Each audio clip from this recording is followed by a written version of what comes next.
Bien. Espero que hayan podido implementar en su totalidad la pregunta 1 del examen con lo que les había compartido en Moodle. Y lo que vamos a hacer hoy día es seguir avanzando material para poder completar las bases de lo que es programación, o por lo menos los conceptos básicos para poder programar dentro de un modelo imperativo. Lo que hoy día vamos a ver son estructuras de control, más estructuras de control, y hemos empezado viendo estructuras de control con lo que es el if then else, y lo que hoy día vamos a hacer es introducir algunas más. Bueno, a ver, revisaremos hasta lo que hemos hecho hasta ahora, ¿no? Lo que habíamos dicho es que para, por ejemplo, resolver una tarea específica, lo que nosotros tratamos de hacer es buscar el conjunto de acciones o el plan adecuado para llegar de una situación inicial a una situación deseada, ¿ya? O a una situación objetiva. En programación imperativa eso sucede, ya nosotros partimos de un escenario particular inicial, hacemos alguna acción y cambiamos, ¿no es cierto?, el estado. Hacemos alguna otra acción y cambiamos el estado. Entonces, básicamente nosotros andamos buscando este conjunto de acciones que me permita llevar desde un escenario inicial a una situación deseada que vendría a ser mi resultado. Eso es lo que hemos estado haciendo hasta ahora. Entonces, la intencionalidad, fíjense, es ir modificando, ¿no?, las cosas a medida que nosotros vayamos haciendo acciones.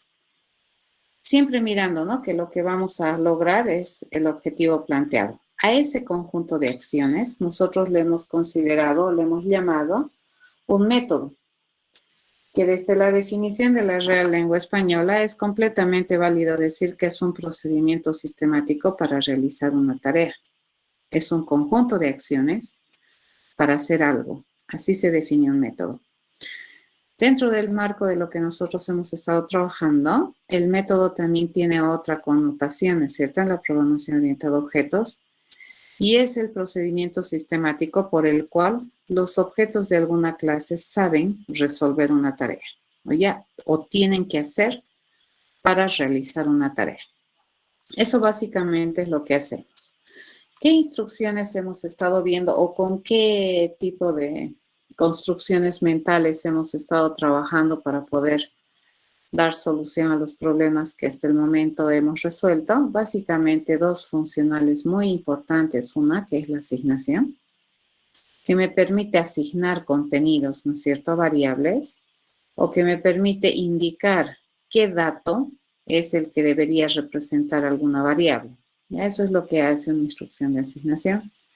Y hemos visto una estructura de control ya, que es la estructura de control condicional. Habíamos visto la condicional simple y la condicional múltiple conceptualmente hablando. Incluso ya hemos utilizado, ¿no?, estos condicionales para resolver problemas. Dentro de lo que es la estrategia de solución de problemas y este plan de acciones que yo debo hacer para llegar de una situación inicial a una situación deseada, pues la asignación, fíjense, se considera una acción relativamente simple, ya simple en el sentido de la escritura, en el sentido de cómo se ejecuta, pero no simple en el sentido de lo que representa, ¿no? Su representación a término o a nivel de mental es bastante poderosa la asignación. Prácticamente con asignaciones hacemos casi todo. Habíamos visto esta estructura de control que es el condicional, que dentro del plan de acción, toda esta, fíjense, toda la condicional, todo este esquema, este armazón que tenemos, esta estructura que tenemos, se puede considerar como una acción, ¿de acuerdo? Que me permite, a partir de este estado, poder modificar, digamos, algo y llegar a este otro estado. Ya, esta es una estructura de control. Una vez que nosotros tenemos este conjunto de acciones, digamos, identificados, este conjunto de acciones se hace de forma secuencial. Una, luego esta otra, que es compleja, luego otra y así, ¿no? Hasta que algún día nosotros podamos llegar al estado deseado. Ese vendría a ser un plan para resolver algo. Ya es el conjunto de acciones.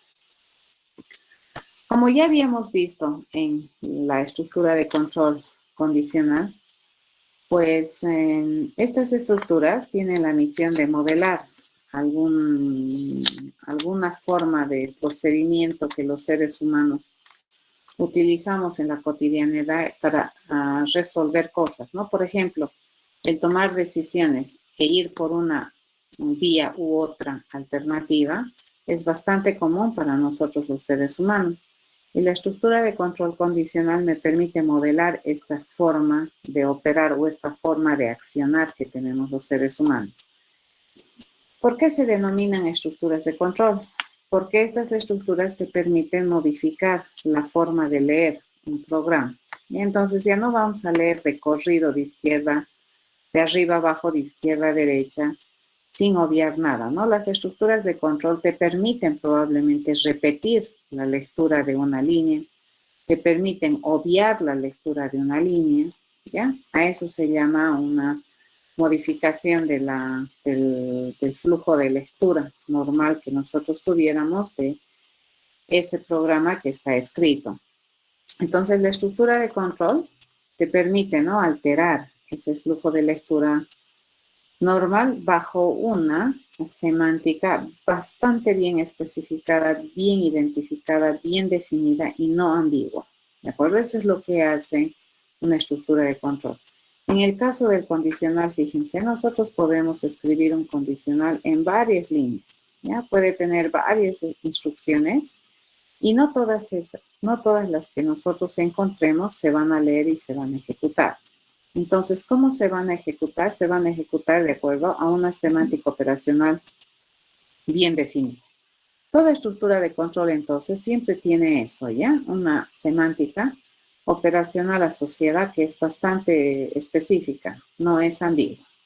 Estas estructuras de control, como les comentaba hace un momento, tienen la misión de modelar, ¿no?, o algún tipo de pensamiento para poder resolver problemas que los seres humanos solemos en la cotidianidad utilizar. ¿Ya? Te permiten abstraer el pensamiento o el razonamiento humano. Entonces, hasta ahorita lo que nosotros hemos visto son las condicionales que me permiten seleccionar entre una de dos alternativas o entre varias alternativas, ¿no es cierto? Si estamos hablando de condicionales múltiples. Lo que nos toca ver o empezar a ver ahora son estas estructuras de control de repetición en las cuales nosotros a veces necesitamos repetir más de una vez una acción para poder lograr conseguir un objetivo.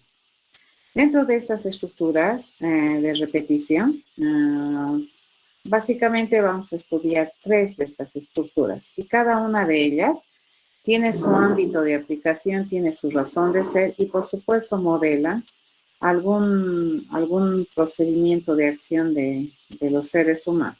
Vamos a empezar con una que es muy controlada, ¿de acuerdo? Que tiene una forma bastante matemática, le llamaremos, de controlar la repetición. En general, estas estructuras de control de repetición, como su nombre dice, me permiten repetir un bloque de procesos o un conjunto de instrucciones o una instrucción o un proceso directamente me permite repetir, ¿ya? ¿Qué tenemos que tener harto cuidado cuando nosotros estamos trabajando con estructuras de control de repetición? Es que siempre deberíamos tener una repetición controlada. Deberíamos asegurarnos o por lo menos predecir que esa repetición en algún momento se va a terminar, ¿ya? Entonces, ¿cómo vamos a controlar esto?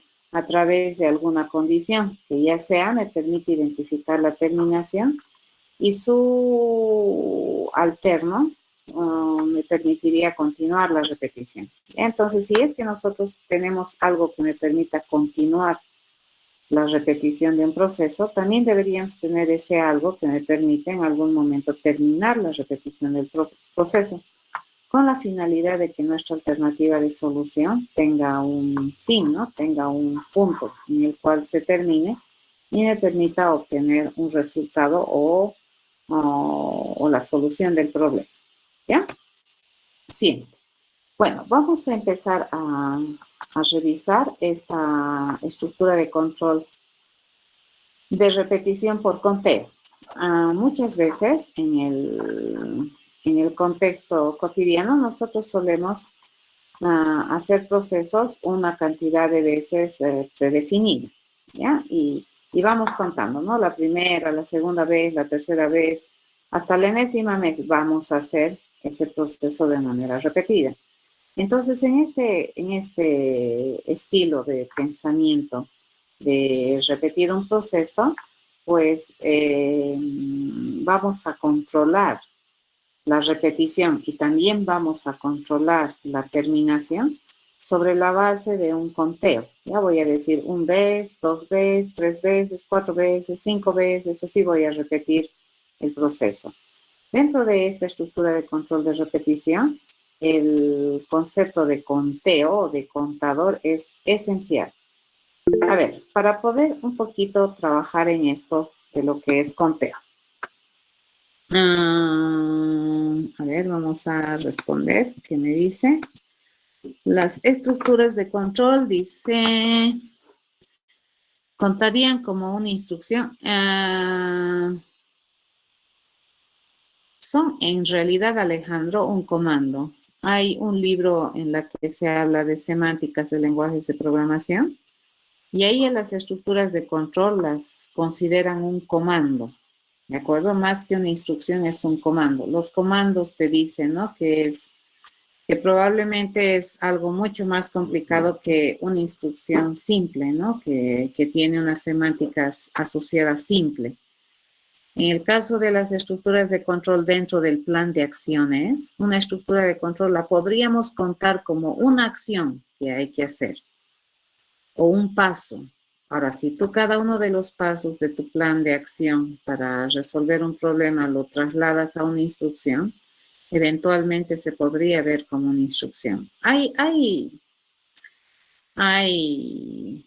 discusiones al respecto, ¿no? Porque muchos te dicen, a ver, ¿cuántas instrucciones ves en este código? Y tú puedes ir contando las instrucciones triviales, ¿no? O sea, yo podría ir contando todas las asignaciones. Esas para mí podrían ser consideradas instrucciones. ¿Ya? Pero si nosotros decimos cuántas instrucciones compone el cuerpo de un método, digamos, entonces ahí yo ya me tengo que ir a fijar en las acciones que tiene mi plan de solución. Es diferente, ¿ya?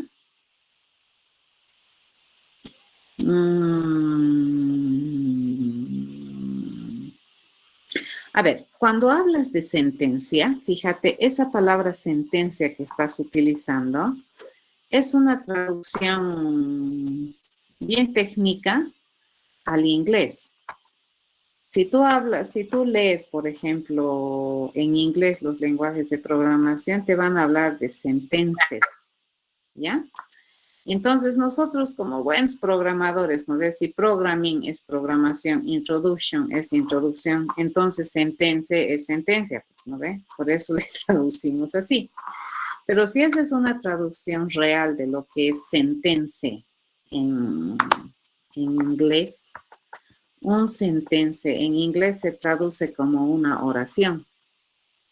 ¿De acuerdo? Entonces, a veces esta palabra sentencia se ha adoptado, le llamaremos dentro de lo que es la explicación del lenguaje de programación como una oración bien escrita dentro de un lenguaje de programación.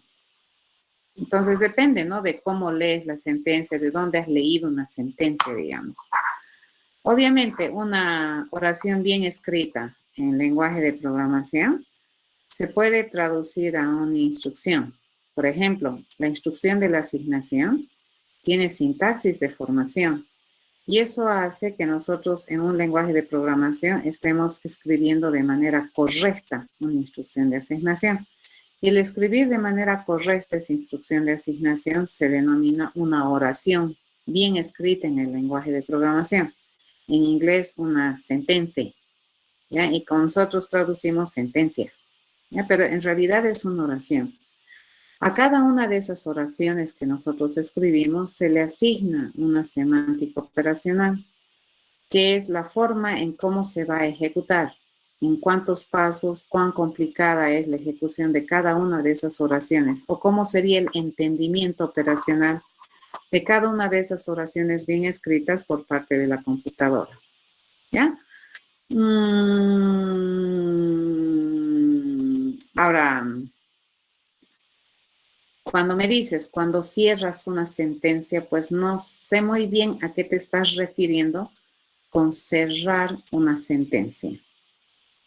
Porque si yo entiendo la palabra sentencia dentro de lo que es nuestra cultura de los programadores, como te digo, nosotros traducimos, ¿no? Introduction, introducción. Programming, programación. Sentencia, sentencia, pues, ¿qué cosa más va a ser? Pero si hacemos una traducción correcta, sentencia es una oración bien escrita en un lenguaje de programación que tiene asociada una sintaxis y una semántica. ¿Se entiende? Ya. Cerrado una sentencia con punto y coma. Ya podríamos decir que una instrucción se cierra con punto y coma, pero te vas a dar cuenta que hay estructuras de control que también cierran con punto y coma. ¿De acuerdo? Entonces, esa generalización que estás haciendo respecto al cierre de una sentencia que identifica una instrucción versus una estructura de control no es correcta.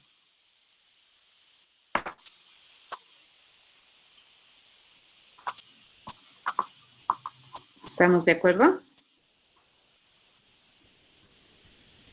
Fíjate que una instrucción de asignación por sintaxis tiene punto y coma, ¿no ve? Y el if then else no tiene punto y coma, digamos, para terminar la estructura de control, pero tiene una sintaxis de buena escritura. Y dentro de la terminología sería una sentencia, un if then else.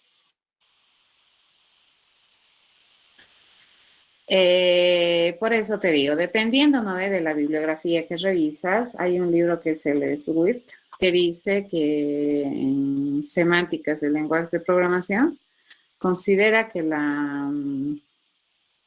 las estructuras de control son un comando, pero si tú vas a fijarte cuál es la diferencia entre instrucción y comando, en muchas ocasiones estos dos términos se utilizan como sinónimos dentro del área de computación. Lo único que tenemos que saber es que tanto las instrucciones de asignación como las estructuras de control tienen una estructura sintáctica de buena escritura y tienen asociada una semántica operacional. O sea, no podemos desligar las dos cosas. Ya, si bien es cierto, la instrucción de asignación, fíjense, se escribe en una sola línea, su semántica operacional es de dos golpes, ¿de acuerdo? O sea, hace dos acciones así. Primero evalúa la expresión y luego la segunda acción que hace es asignar el resultado de esa evaluación en la contenedora, que es la variable, ¿cierto? Entonces, fíjense, esa es su semántica operacional, ¿ya? Ahora, las estructuras de control evidentemente van a tener una semántica operacional un poco más complicada, pero estas estructuras de control también se ejecutan. Las instrucciones por definición que se hacen se ejecutan. Las expresiones por definición que se hacen se evalúan. Las estructuras de control se ejecutan, pues. Entonces, desde esa perspectiva, digamos, podría ser completamente válido decir que una estructura de control se puede concebir como una instrucción. ¿Se entiende, Alejandro?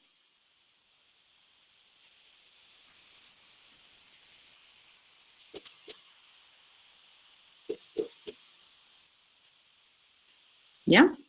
Ok, entonces todo aquello, las estructuras de control también se ejecutan.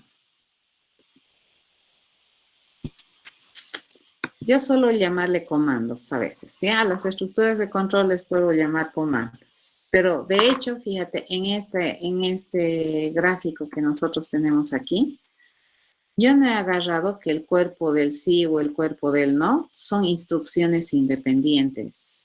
O sea, no son sueltas, no están secuencializadas, no, sino que más bien el cuerpo del sí y el cuerpo del no, que a su vez pueden ser instrucciones, forman parte del condicional. Y entonces estas por sí solitas no existen si no están dentro de la condición. Entonces el hecho de tener aquí un condicional para nosotros es una acción compleja, pero es una acción.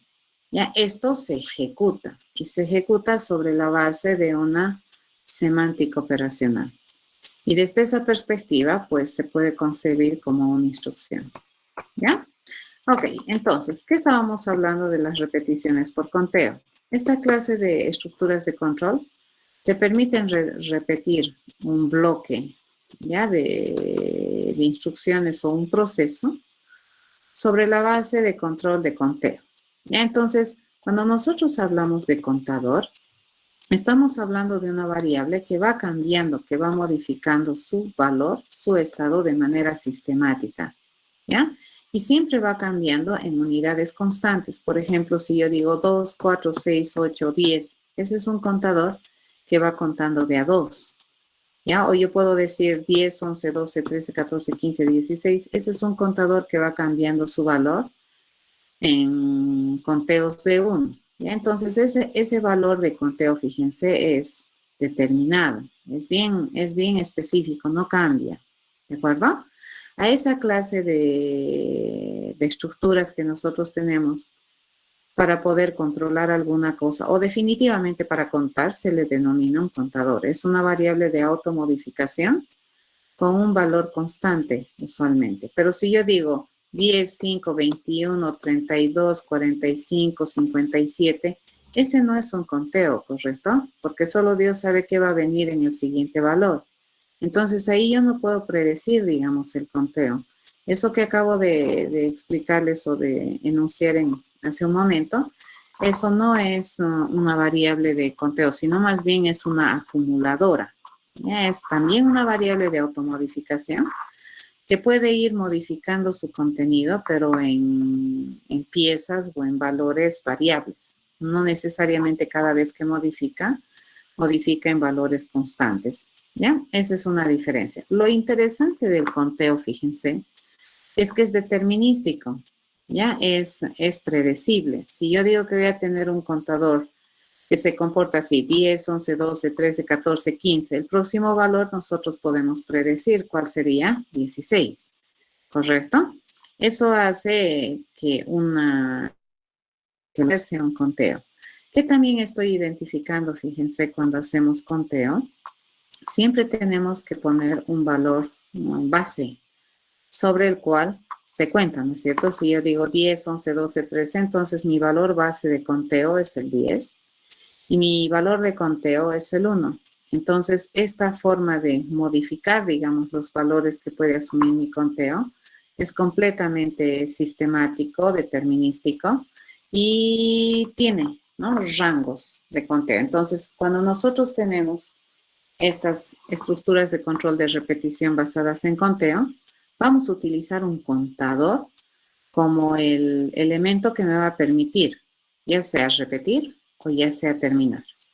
Para que nosotros podamos tener una finalización de la repetición, nosotros vamos a tratar de tener este conteo en un intervalo determinado. Y entonces vamos a asumir valores de conteo en un intervalo que me define el valor inicial de conteo y me defina el límite de conteo. Y por supuesto, me defina el valor de conteo, ya que tiene que ser constante. Entonces, por ejemplo, nosotros podemos querer repetir el proceso, fíjense, podemos querer repetir el proceso n veces.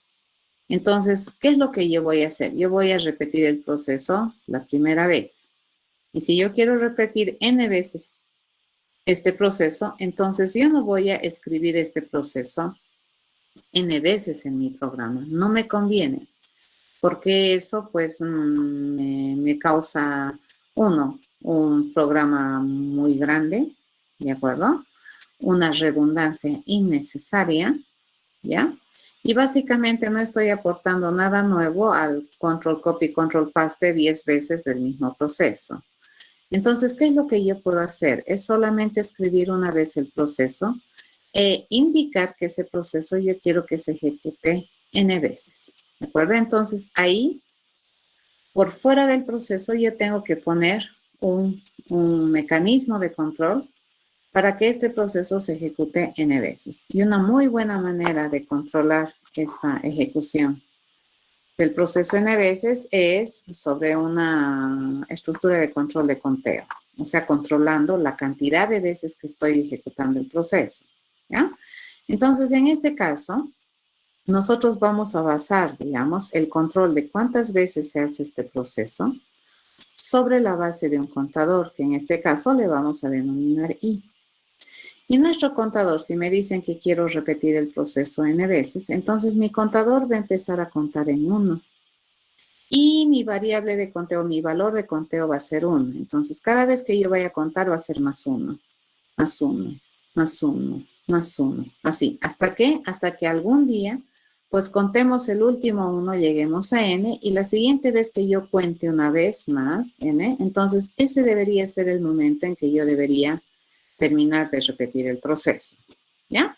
Entonces, este esquema, fíjense, que nosotros quisiéramos para algún caso o necesitamos representar para resolver un problema, pues lo podemos escribir de una manera bastante sistemática y reducida, sin necesidad de hacer esto varias veces, ¿ya? Sin necesidad de reescribir este proceso varias veces. ¿Qué ventajas te trae esto? Que tú puedes manejar estos umbrales de la cantidad de veces que quieres hacer este proceso de manera dinámica, le llamaremos. Por ejemplo, aquí n no sabemos qué valor tiene. Lo único que sabemos es que este valor debería ser un valor discreto, ¿correcto? Porque los contadores siempre se mueven en dominios discretos, es decir, 1, 2, 3, 50, 51, por ejemplo, 45, 50, 60, 55, 60, cosas así, ¿ya?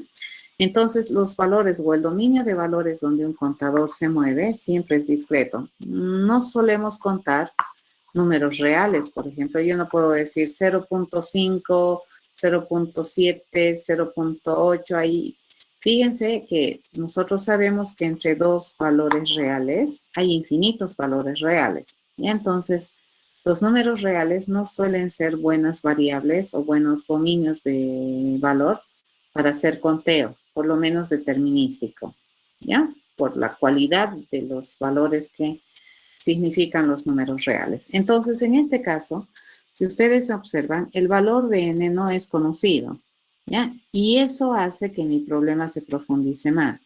Si es que este n fuera 10, ok, me puedo dar al trabajo, ¿no? De agarrar este proceso y copiar 10 veces así secuencialmente el proceso.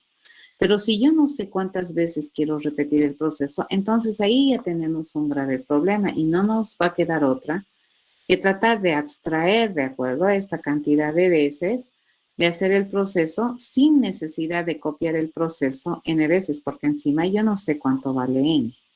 Entonces debería haber alguna manera de poder regular, ¿de acuerdo?, la repetición de este proceso, escribirlo una vez y utilizarlo más de una vez sobre la base de la repetición que está basada en este conteo, que va a asumir valores válidos de conteo en un intervalo, ya que en este caso está definido por un valor inicial 1 y un valor final n.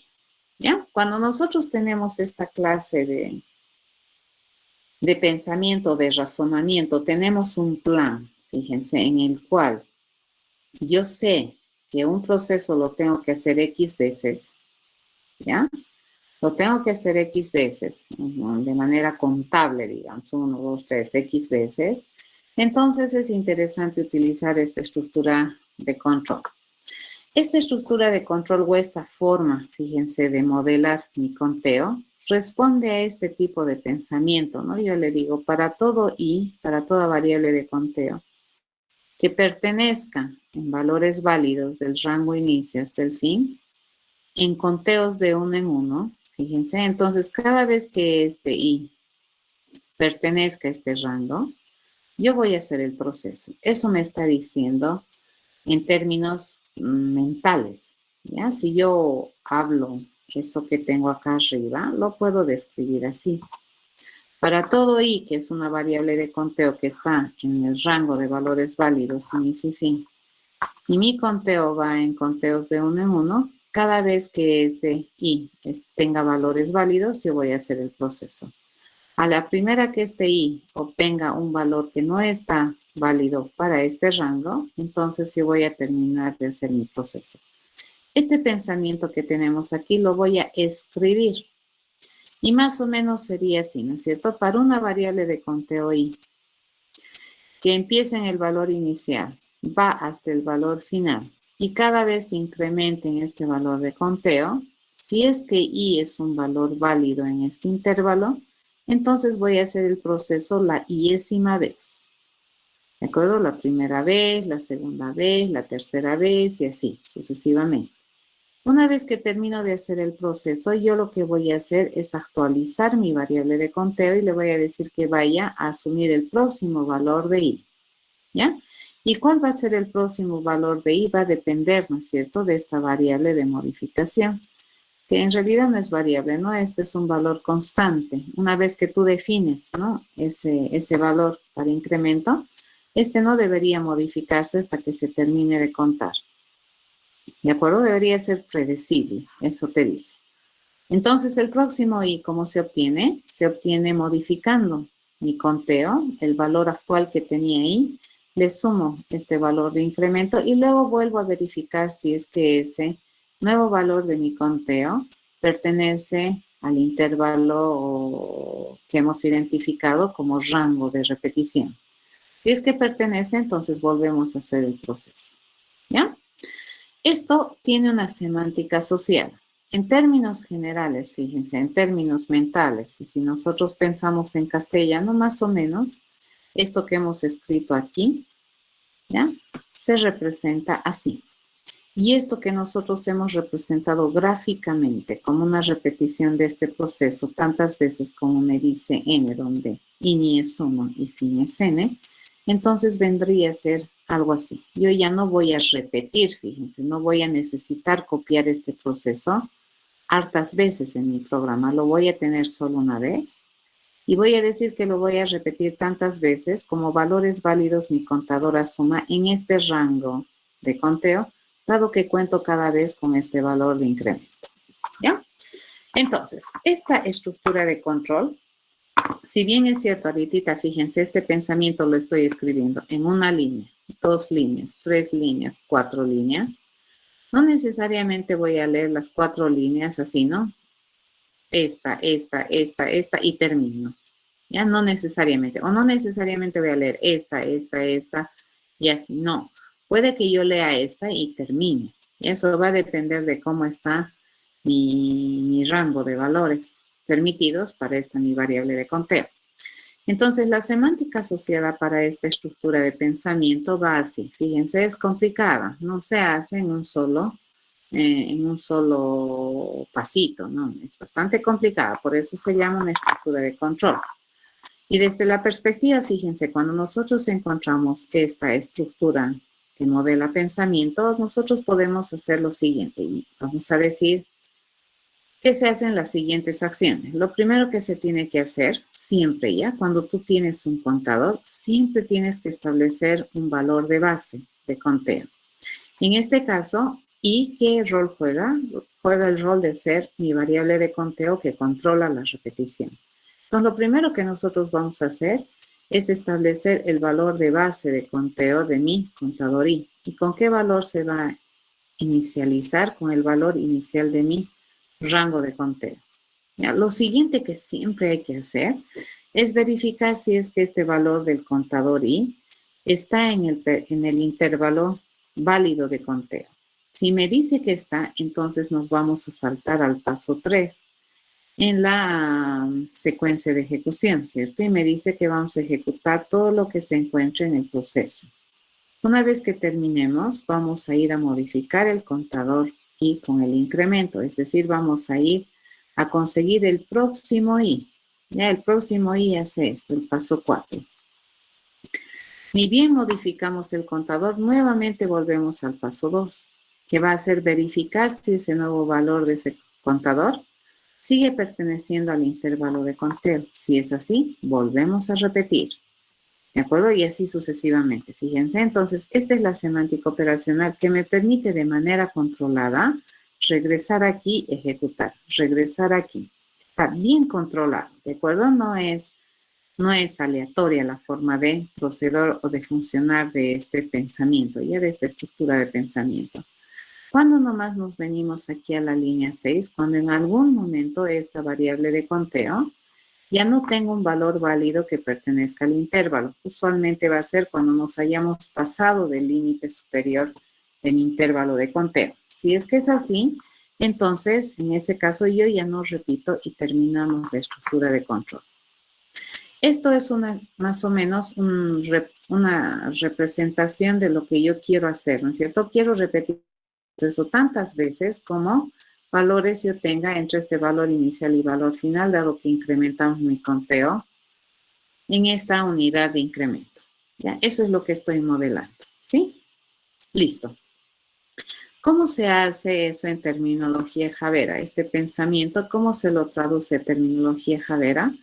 Se lo traduce con un comando que se llama for. ¿Ya? Está encabezada por la palabra reservada for.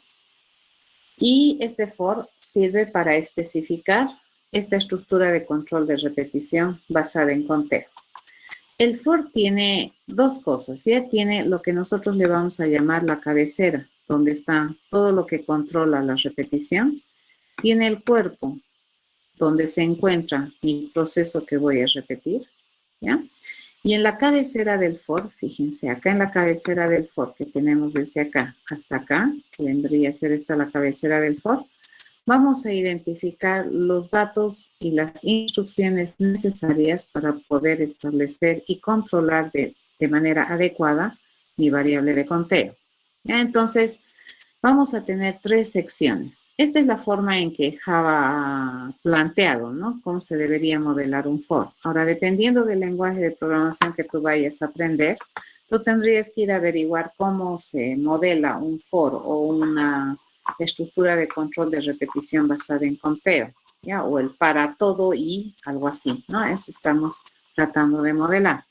Entonces, acá esta sección o esta parte de la cabecera, le llamaremos de la estructura de control de repetición for, tiene tres zonas. ¿Ya? Esta es la primera y las tres zonas están separadas por punto y coma. Esta es la otra y esta es la otra.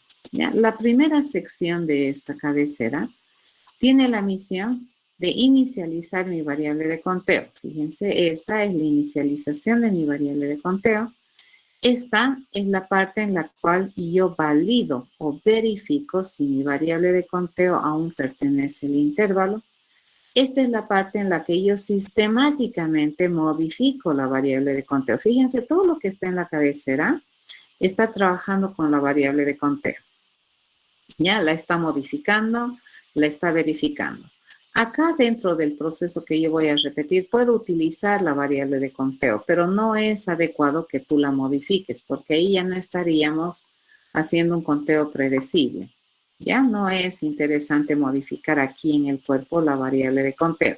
Entonces, ¿dónde está la forma cómo se modifica la variable de conteo? Acá, en esta tercera parte que equivale a nuestro modelo mental al próximo i, ¿de acuerdo?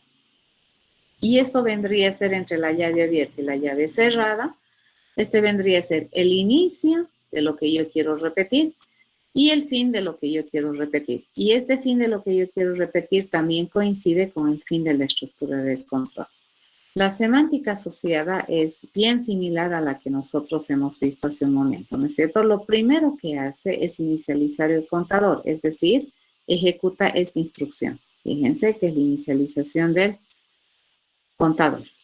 Lo segundo que hace es ir a verificar la variable de conteo, es ejecutar esta expresión, ¿ya? Es esta expresión booleana.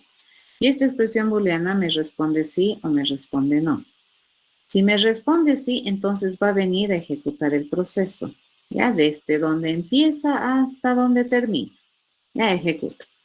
Una vez que termina de ejecutar, fíjense, siempre y cuando me haya dicho así, entonces va a ir a modificar la variable de conteo. Va a venir a ejecutar esta instrucción de automodificación. ¿Ya? Ejecuta esto. Y luego vuelve a verificar. Vuelve a hacer esta parte, ¿no? Verifica. Si es que me dice que sí, ejecuta. Luego, ¿qué hace? Modifica, verifica y repite. ¿Ya? Modifica, verifica, repite. Hasta algún momento en que esta verificación me diga falso. Si me dice que esta verificación ya no es válida, entonces termina y estamos ya listos para continuar con lo que viene aquí abajo si es que hubiera alguna otra cosa más por debajo. ¿De acuerdo? Si ustedes observan, esta semántica operacional que tenemos es idéntica a la semántica que hemos visto en la anterior diapositiva. Solamente que aquí ya estamos ya identificando en terminología Javera dónde se encuentra cada parte, ¿no? Cada una de estas partecitas, fíjense, está muy bien identificada en la sintaxis de buena escritura de un comando for. ¿Ya? Así funciona. ¿Sí? Eso es. Ahora, mi variable o mi valor de incremento puede ser cualquier unidad. Puede ser ya sea negativo, ya puede ser positiva, digamos, pero siempre, ¿no? Mis rangos deberían ser consistentes. No necesariamente es de 1 en 1. No necesariamente mi valor de inicio empieza en 1. Puede empezar donde tú quieras.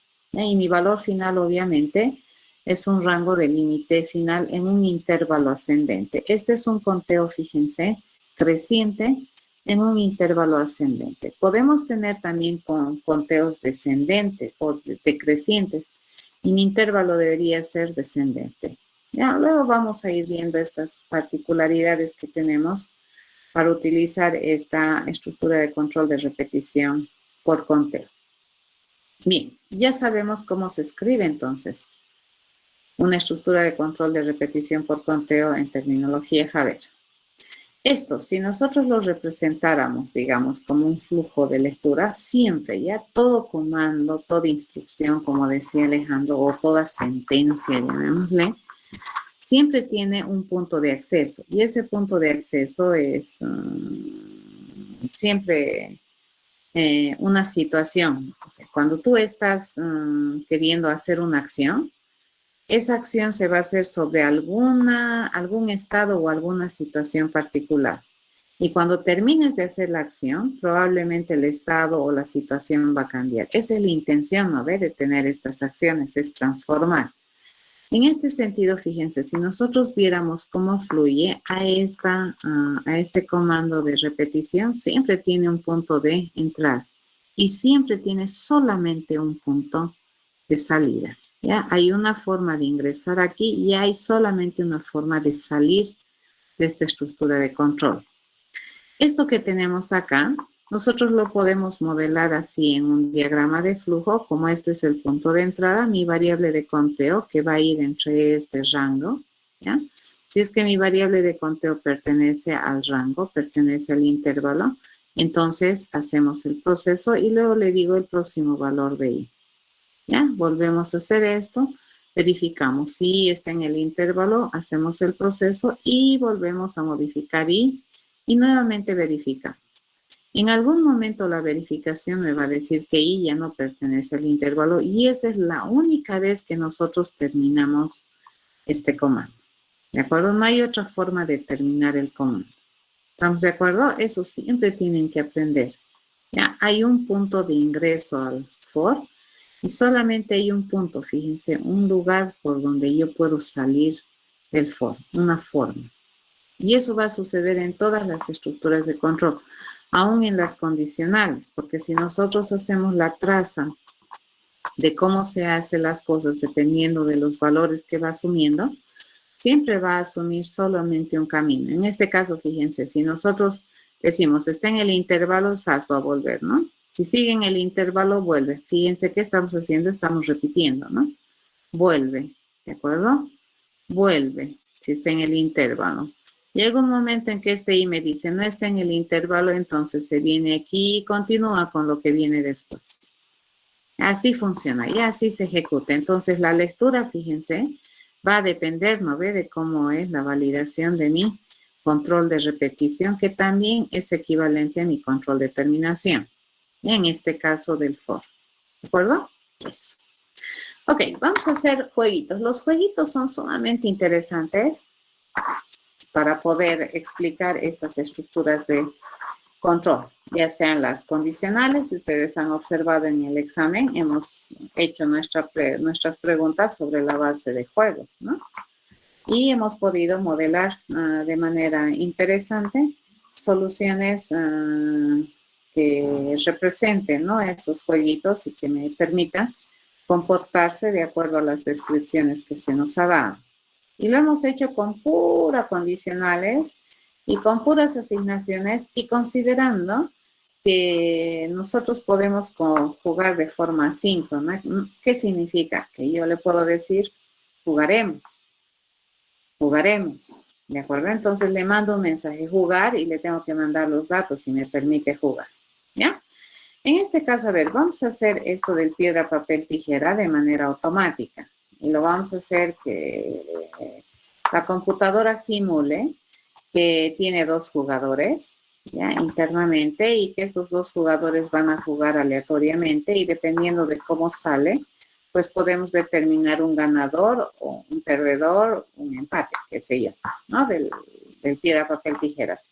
Si nosotros vemos y revisamos un poquito la historia de este juego, de este famoso piedra, papel, tijeras, según lo que comentan, ¿no?, en las descripciones de este juego, le llamaremos, este se ha planteado, usualmente dice que se utiliza para toma de decisiones, o cuando tú no te pones de acuerdo en algo. Entonces, sí, en vez de lanzar una moneda, por ejemplo, tú puedes ponerte a jugar piedra, papel, tijera para decidir, ¿ya?, alguna cosa, para dirimir también dice, ¿no?, alguna cosa. Y se lo va a hacer, obviamente, de manera aleatoria. Es lo mismo que un lanzamiento de moneda, es también aleatorio, ¿correcto? En este caso, tú no sabes qué va a jugar los jugadores, entonces lo que les salga va a jugar, es aleatorio, ¿ya? Para que nosotros podamos tener, dice, ¿no?, utilizar esto del piedra, papel, tijera de manera coherente y que me permita tomar decisiones, no solamente como si fuera lanzamiento de moneda, sino que sea un poco más complicado que un lanzamiento de moneda, se propone, ¿no?, que se debería jugar varias partidas para decidir para tomar la decisión al final, ¿ya?, o para decidir un ganador, por ejemplo. No deberías, te dicen, decidir un ganador solamente en una partida. Entonces, lo usual para esta clase de uso del piedra, papel, tijera es que se tengan varias partidas, ¿no? Nosotros sabemos que la cantidad de partidas para instanciar un juego particular del piedra, papel, tijeras, pues debería ser conocida. También te sugieren, no es obligatorio, ¿no?, te sugiere la teoría que la cantidad de partidas siempre sea un número impar. ¿Cuál es la finalidad de que sea un número impar? De que tengas más probabilidades de encontrar un ganador, ¿ya? Porque si tú tienes una cantidad de partidas par, es posible, dice, se aumenta por probabilidades la posibilidad de conseguir un empate. Y probablemente lo que no quieres tener en el piedra, papel, tijera es un empate. Porque si estás utilizando el piedra, papel, tijera es para poder inclinarte por alguna opción. ¿Ya? Esa es la idea o toda la descripción que te dan de este piedra, papel, tijeras dentro de lo que es su concepción y para qué se suele usar. ¿Ya? Ok, entonces, si nosotros, a ver, vamos a hacer un ejemplo. Vamos a decir que el jugador 1 es el jugador que está a la izquierda y el jugador 2 es el que está a la derecha. Y si nosotros decidimos para un piedra, papel, tijeras, 3 partidas, entonces, ¿cuándo se decide quién ganó o quién perdió el juego? Cuando se juegan las 3 partidas. Entonces, por cada partida, fíjense, cada uno de los jugadores tiene que hacer su jugada, ¿no?, que puede ser una de 3 posibles jugadas. Y esto es aleatorio, ¿no es cierto? No necesariamente te va a jugar 3 distintas, te puede jugar 3 iguales en las 3 partidas, eso depende del jugador y de lo que se le ocurra. Es más, ni siquiera estratégicamente en el piedra, papel, tijera puedes sacarle ventaja al otro, ¿correcto? Por eso es que esta es una alternativa de definir aleatoriamente alguna cosa sin que haya demasiados problemas, ¿no? Lo están dejando al azar la definición de algo, ¿ya? Es muy interesante el piedra, papel, tijeras, porque como no es binario, entonces es difícil predecir, ¿ya? Tiene 3 estados y es completamente aleatorio. Entonces, por cada partida que nosotros tengamos acá, cada jugador tiene que hacer su jugada, ¿ya? Y en la segunda partida, cada jugador tiene que hacer su jugada. La tercera partida, cada jugador hace su jugada. Una vez que se han terminado las 3 partidas, pues tendríamos que definir quién ha ganado, si el jugador 1 o el jugador 2. En este caso, podríamos decidir que ha habido un empate, ¿correcto? Porque en la partida 1, el jugador que ha ganado ha sido el jugador 1. En la partida 2 no ha habido ningún jugador que haya ganado. Y en la partida 3, el jugador que ha ganado ha sido el jugador 2. Entonces, la cantidad de partidas ganadas del jugador 1 con la cantidad de partidas ganadas del jugador 2 es la misma. Por lo tanto, podríamos decir que es un empate. ¿Correcto? Para este escenario de jugada. Ahora, pues nosotros sabemos que hay muchas alternativas de escenarios de jugada, ¿no es cierto? Pero para este ejemplo, así se definiría. ¿Ya? Bien, si nosotros quisiéramos, modelar este juego del piedra, papel, tijera, todo de manera automática, ya que no juegue ningún jugador, digamos, humano, sino que todo lo administre la jugadora, o diré la computadora, que el jugador 1 y el jugador 2 los modele la computadora, entonces nos pondremos a pensar, ¿cómo haríamos? Ya nosotros tenemos que controlar la cantidad de partidas y sabemos que cuando nosotros vamos a ir a jugar el piedra, papel, tijera, la única vez que la jugada termina es cuando nosotros hemos hecho todas las partidas que están establecidas para este particular juego del piedra, papel, tijera. Entonces, nosotros podríamos decir, fíjense, que esto de las partidas, ¿cuántas veces tengo que hacer partidas? Tantas veces como me dice partidas. Y cada vez que yo hago una partida se hace el mismo procedimiento, ¿correcto? Entonces razonaremos el procedimiento de una partida. Si yo puedo razonar el procedimiento de una partida, entonces probablemente ese procedimiento es el mismo para la segunda partida. Y va a ser el mismo para la tercera partida. Y si yo decido que haya más partidas, entonces va a ser el mismo para la 10ª partida. ¿De acuerdo? Entonces, independientemente de en qué partida estás, parece que el procedimiento para determinar el más uno a este o ninguno a ninguno, entonces va a ser el mismo. Eso vamos a esquematizar. ¿De acuerdo? Lo que vamos a tratar entonces de modelar es qué se hace en cada partida.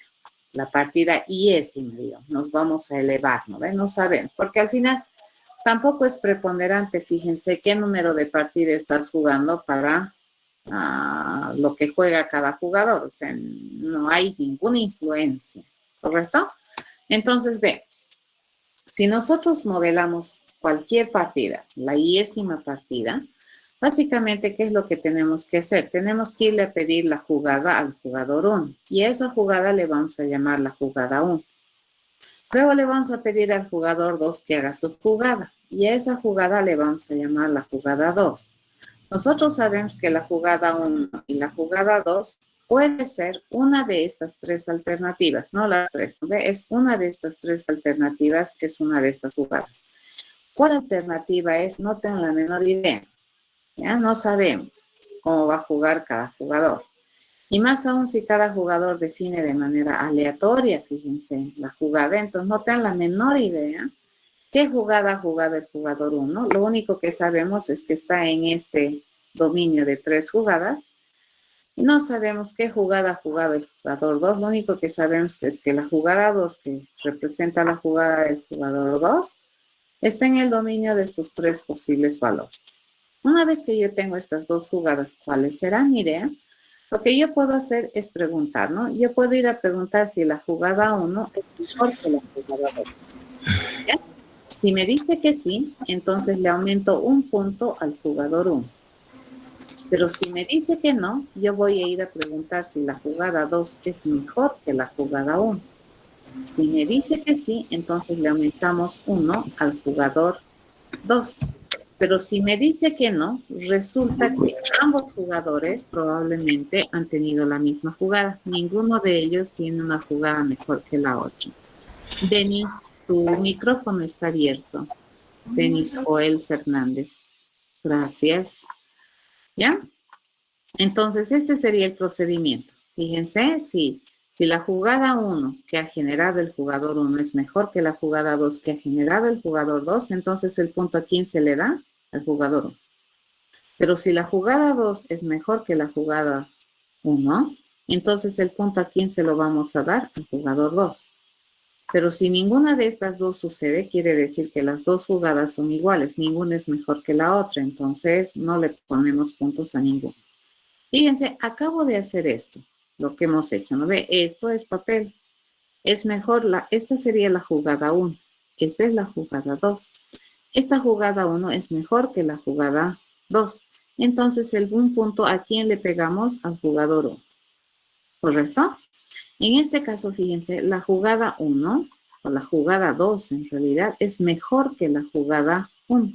Entonces, ¿a quién le vamos a poner el punto? Al jugador 2. Pero si no se da esto ni esto, entonces la única opción es que haya sido algo así, que las dos jugadas sean iguales. Esta no es mejor que esta, ni esta es mejor que esta.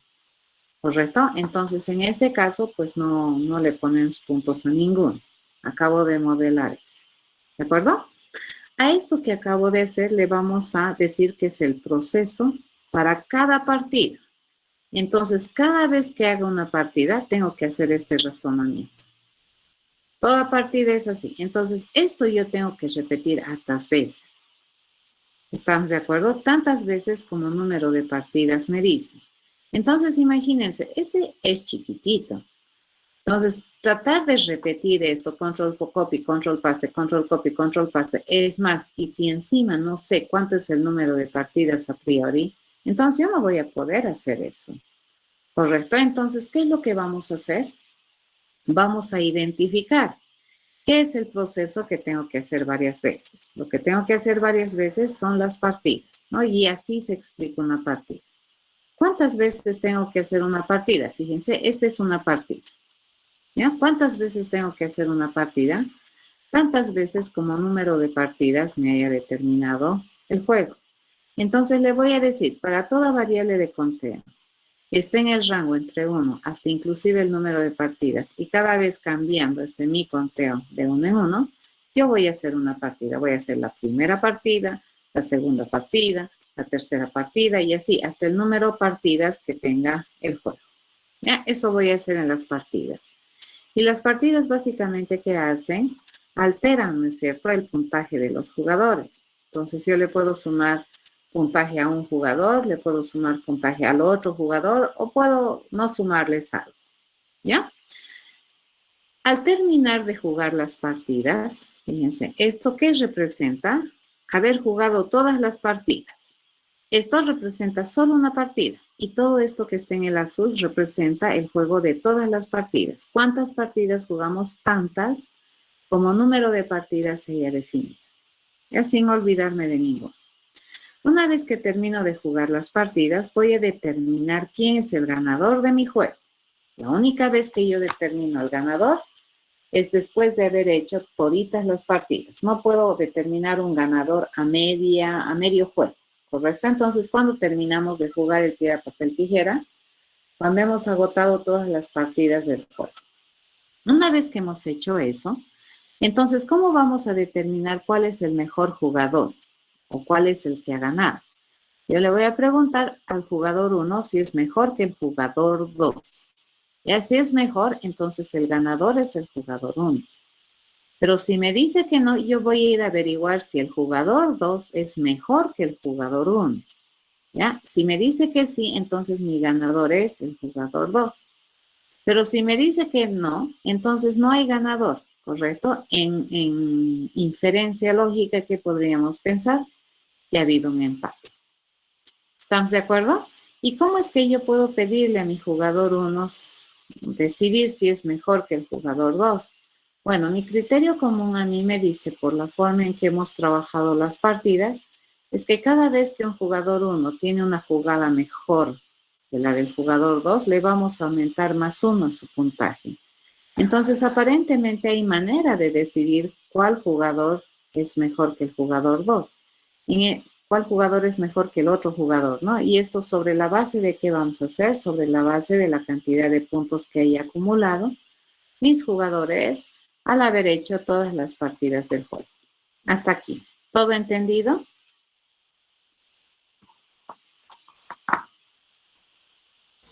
Disculpe, licenciado, no entendí muy bien cómo vamos a definir quién ha ganado el juego. Así se define. Fíjate, lo primero que vamos a hacer es jugar las partidas. A ver, este procedimiento de jugar me tiene que devolver el ganador, si es que ha habido un ganador.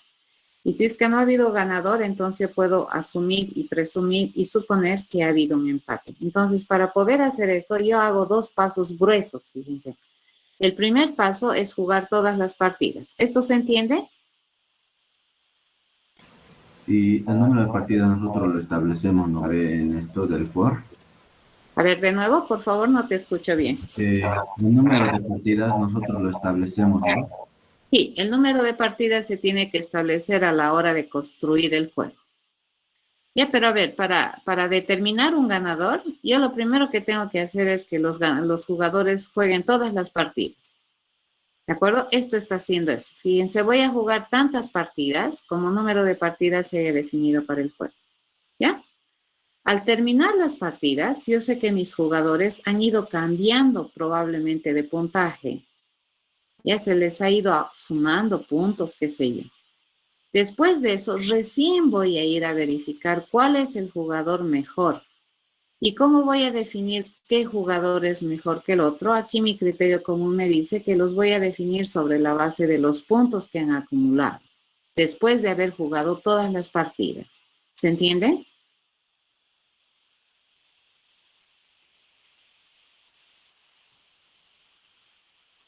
¿Sí? Me confunde un poco. ¿Esto de definir este proceso sería otro método o sería parte del método que estamos haciendo? A ver, de nuevo no te entiendo bien. Tengo mucho eco cuando me hablas. A ver, de nuevo, por favor.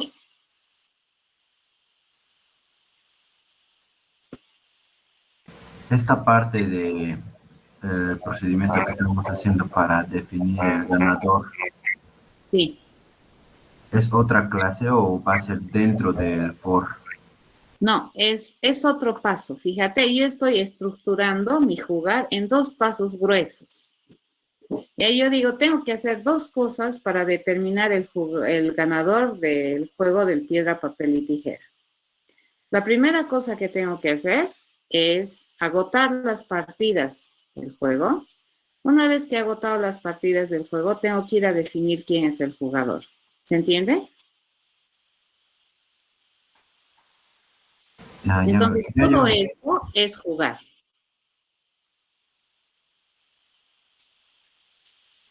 ¿Se entiende? Todito esto es jugar.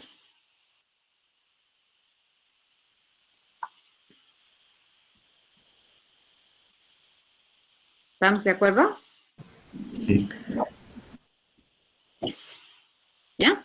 Pero nosotros, para poder entender, hemos también separado esta partecita de la partida. No habíamos dicho que esta partida la vamos a hacer varias veces. ¿Ya? Entonces, esa partida la vamos a explicar aquí. Así hemos dicho, ¿no ve? La partida, y encima, es ir a preguntarle al jugador 1 su jugada, ¿no? Al jugador 1 le vamos a decir que vaya a jugar, y resultado de eso, que me debería dar su jugada. Al jugador 2 le voy a decir, oye, jugá, y me va a piedra, papel, tijera, le digo, me va a dar su jugada. Estas 2 jugadas las voy a comparar, ¿no? Y dependiendo de si la jugada del jugador 1 es mejor que la jugada del jugador 2, entonces le voy a sumar 1 al jugador 1. Pero si la jugada 2 que ha jugado mi jugador 2 es mejor que la jugada 1 que ha jugado mi jugador 1, entonces le voy a sumar un punto al jugador 2. Ya, esto es la partida. Si no, voy a hacer nada. Esto lo traduzco a programa. Eso nosotros ya lo sabemos hacer. Fíjense, esto que tenemos aquí que es jugar, lo voy a traducir a programa. Para todo i que empiece en 1, e i va hasta inclusive el número de partidas y cada vez va cambiando de 1 en 1, voy a hacer una partida. Entonces voy a hacer este proceso, que es la partida, hartas veces. Luego de que hago esto, voy a ir a determinar el ganador. Y para determinar el ganador, yo voy a ir a preguntar si el jugador 1 es mejor que el jugador 2. Si me dice que sí, entonces el ganador es el jugador 1. Si me dice que no, voy a ir a preguntarle al jugador 2 si es mejor que el jugador 1. Si me dice que sí, el ganador es el jugador 2. Pero si me dice que no, no hay ganador. Listo, no existe ganador. Y esta sería mi jugar. ¿Correcto? Este sería el procedimiento que tengo que hacer para que se pueda jugar el piedra, papel, tijera. En dos bloques grandes de razonamiento encontrado. Fíjense, uno que es jugar las partidas y otro, después de que se ha jugado las partidas, determinar al ganador si es que hubiera. ¿Ya? Ok, esta partida, fíjense, es un proceso, que es este. Entonces, este es un proceso que le vamos a llamar partida. ¿Qué es lo que vamos a hacer? Dice, lo que vamos a necesitar es 2 jugadas. Y estas jugadas van a ser el resultado de pedirle a mi jugador 1 que juegue y a mi jugador 2 que juegue. Y a cada jugada le voy a preguntar, ¿será que la jugada 1 es mejor que la jugada 2? Si me dice que sí, entonces a mi jugador 1 le voy a aumentar puntos. ¿Cuántos? 1, ¿no ven? Pero si me dice que no, le pregunto, ¿la jugada 2 es mejor que la jugada 1? Si me dice que sí, entonces al jugador 2 le voy a aumentar puntos. Pero si me dice que no, no hago nada. No aumento puntos a ninguno de los dos. ¿De acuerdo? Lo vamos a pasar a programa esto. Ahorita les comparto todo en mi pantalla. Y vamos a ver cómo funciona. Funciona bien bonito. Vamos a utilizar todos los conceptos que hemos visto hasta ahora. Respecto a resolución de problemas, vamos a utilizar programación orientada a objetos, vamos a utilizar interacción, vamos a utilizar if and else, vamos a utilizar estructuras de control de repetición, todo vamos a utilizar, ¿ya? Me vengo para acá y nos vamos a escribir un programa que le correspondería a este. Ya vamos a agarrar dentro del para borrar. Nos vamos a venir a escribir el programa número. ¿Qué programa nos toca hacer? Estamos en el 10. Vamos a hacer el programa 11. Ya, ese vamos a hacer. El programa 11, dice, ¿no? Programa, ese me toca hacer. ¿De acuerdo? Listo. Lo borramos para no confundir. Y dentro de esto, a ver, ¿qué es lo que yo estoy aquí identificando? Fíjense, acá yo tengo un tipo de objeto. ¿Correcto? Este es un objeto. ¿De qué clase es ese objeto? A ver, ¿quién me dice? El jugador. Jugador. ¿Ya? Entonces, fíjense, nosotros, este se lee bien bonito. ¿Ya? Entonces le vamos a decir, vamos a tener el juego, que es el juego de piedra, papel, tijeras. Vamos a tener, por ejemplo, un objeto que se llame, ¿ya? El jugador, ¿de acuerdo? Eso. Y vamos a tener un objeto que se llame jugada. Esta jugada, fíjense, es la abstracción, ya sea la piedra, el papel o la tijera. ¿De acuerdo? Eso vamos a hacer. Muy bien. Entonces, mi juego, ¿qué es lo único que va a tener? Lo único que va a tener mi juego tiene que tener estos datos. Y luego voy a copiar lo que está ahí atrás, ¿ya? Yo le digo, va a tener básicamente, creo, 3 cosas. Nosotros necesitamos saber el número de partidas que tiene este juego. Nosotros necesitamos saber los jugadores que van a participar en este juego. Yo tengo al jugador 1. Y también vamos a tener al otro jugador que va a jugar, que es el jugador 2. ¿Correcto? Eso yo necesito tener para este juego del piedra, papel, tijera. Para poder construir un objeto de esta naturaleza, básicamente lo único que nosotros necesitamos que nos digan desde afuera, podemos tener varias opciones ya de construir, pero la mínima información que nosotros necesitamos es que me diga cuántas partidas se va a jugar para completar un juego del piedra, papel y tijera, ¿ya? Y aquí eventualmente también yo le podría decir cuáles van a ser los jugadores que van a jugar. Ya le puedo mandar incluso desde aquí o luego o puedo crear otro método que me permite establecer los jugadores. ¿De acuerdo? Entonces, en este caso, fíjense, lo que nosotros vamos a hacer es decir, que el número de partidas de este juego, el atributo número de partidas de este juego, se va a establecer con el valor que trae mi número de partidas parámetro. Le vamos a decir que el jugador 1 de este juego lo vamos a establecer con el valor que está llegándonos en el parámetro jugador 1. Le voy a decir que el jugador 2 de este juego lo vamos a establecer con el valor que está llegando en mi parámetro jugador 2. ¿Correcto? Ahí está. Bien. Ese sería mi constructor. ¿Qué tiene que saber hacer este? Dice, este tiene que saber jugar. Entonces, vamos a ver si me lo puedo copiar todo esto de aquí. Y si me lo copio bien bonito, creo que no me lo va a copiar bonito. Vamos a ir por partes, ¿ya? Vamos a copiar esto.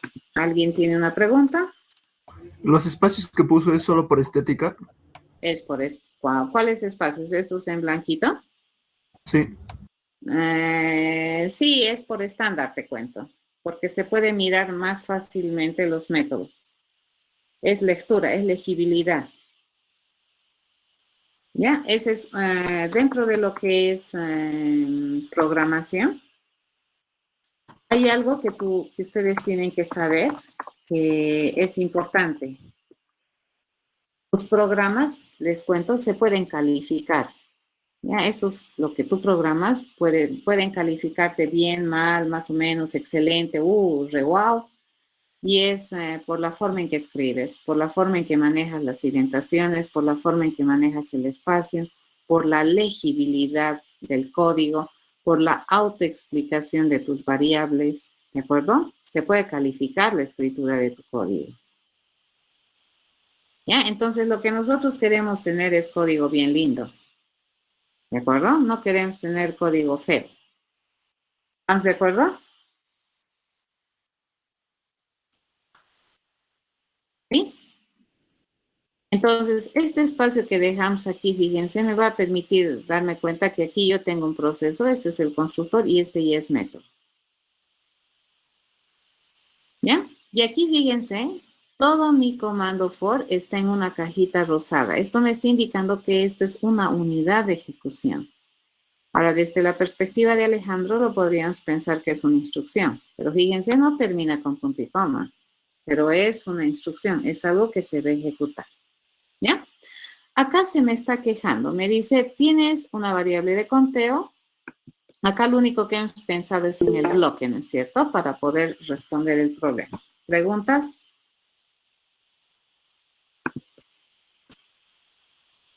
¿Alguna pregunta? Vamos a ver si están escribiendo algo.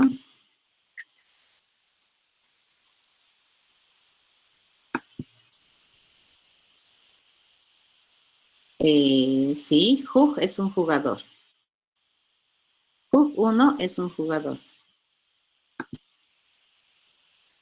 Sí, a mí me gusta escribir. Cuando tengo tiempito me gusta escribir así, ¿no ve? Para darme cuenta exactamente dónde está la variable y cuál es la expresión. Es por legibilidad. ¿De acuerdo? Y por esa misma razón es que los nombres de estos parámetros le ponemos igual que los nombres de los atributos. Es porque por autoexplicación, es por significancia. ¿Estamos de acuerdo? Esa es la idea. A ver, ahora vamos a empezar a completar aquí. A ver, este proceso se compromete a generarme un resultado que se supone que es el ganador. ¿Ya? Esta estructura de control requiere de una variable de conteo que se llama i. Y usualmente las variables de conteo siempre son de tipificación discreta. ¿Ya? Eso quiere decir entero o carácter. Real no puede ser, ¿ya? Porque el real no es una variable discreta. ¿Ya?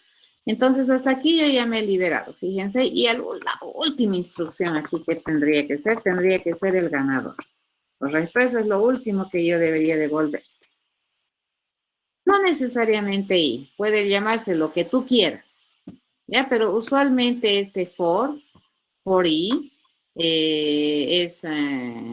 va a representar, ¿no ves? Esos pensamientos matemáticos que decimos para todo I, o cuando te dicen, no, para todo I, J, así hablamos en matemáticas y nos entendemos muy bien, ¿cierto? Cuando queremos hacer referencia a algún valor. Tú le puedes poner cualquier valor. Ahora, por ejemplo, yo le puedo poner esto. Yo le puedo decir partida, ¿ve? Para la partida, fíjense, cuando mi partida empieza en 1 y mi partida llega hasta valores menores iguales a partida y cada vez la partida yo la tengo que cambiar de 1 en 1, ¿cierto? Cada vez cuento de 1 en 1. Puedo hacer eso también. Con carácter lo único que haces es echar nomás y los caracteres se van sumando también. Puedes sumarle más 1, más 1, más 2. Los caracteres internamente se guardan como números. ¿Cierto? Puedo hacer esto. A ver, nos vamos a hacer un paréntesis, ¿sí? Debido a la curiosidad de Alejandro, yo puedo tener así. Por ejemplo, yo puedo imprimir una letra. Mi letra puede empezar en la A. Y mi letra la vamos a seguir mostrando o la vamos a concatenar. Mientras tanto, mi letra sea menor a la Z, menor o igual a la Z. Y cada vez mi letra, fíjate, la vamos a ir aumentando en un 1. Se puede hacer eso. Correcto, aquí mi variable de conteo es un carácter. Los caracteres, fíjense, son discretos. Y entre A y Z hay una relación de orden. ¿Cierto? Por eso es que nosotros podemos ordenar los nombres, los apellidos. Existe una relación de orden lexicográfica entre los símbolos del alfabeto que utilizamos como base para nuestra escritura y nuestros protocolos de comunicación en el lenguaje castellano. ¿Cierto?